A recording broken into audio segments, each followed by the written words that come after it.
Hello SEO testers, in this video I will show you all the updates SEO testing released in the last few months. Let's start with one of the biggest updates we have worked on for a long time, the Google Analytics 4 integration. Customers with this integration enabled can now track GA4 events when setting up any time-based SEO test. To use this, check the box at the bottom of the SEO test setup page. Then on the next screen you will have the session data filters. At the moment you can filter session data for traffic coming from Google or use all traffic. After selecting the traffic source, check the box for the events you want to track and confirm the SEO test dates. Now let's look at the results of an SEO test using this integration. At the top you will have the same data as before, and below it we will display the GA4 events you decided to track with the data before and after the change was made.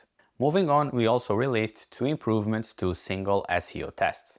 The first is that single SEO tests now support Regex filtering, both including and excluding Regex.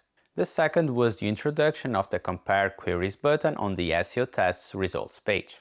You can use this to compare data for individual queries before and after a single test, as long as the test was conducted within the past 16 months. So now you can know the impact of an SEO test on specific queries with the click of a button.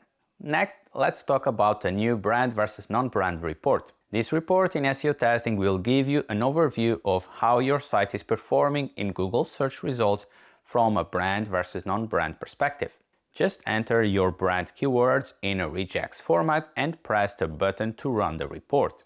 After that, you can also export the data into a CSV file, and this gives you all the raw data you see in the graphs into a spreadsheet.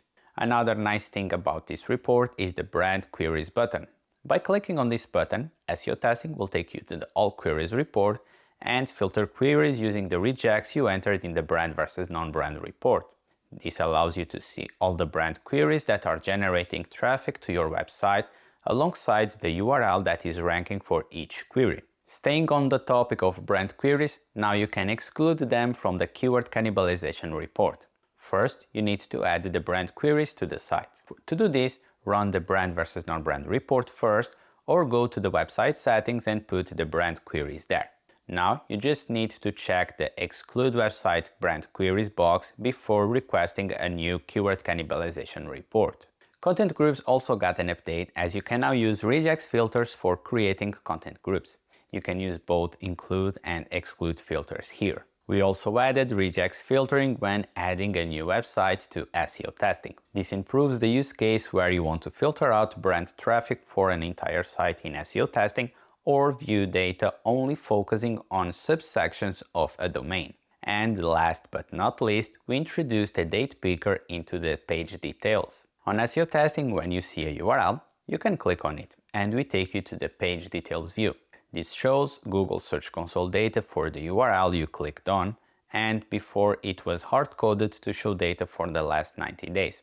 But now, with the date picker, you can select different time periods. And these are all the things we released in the last couple of months. Thanks for watching.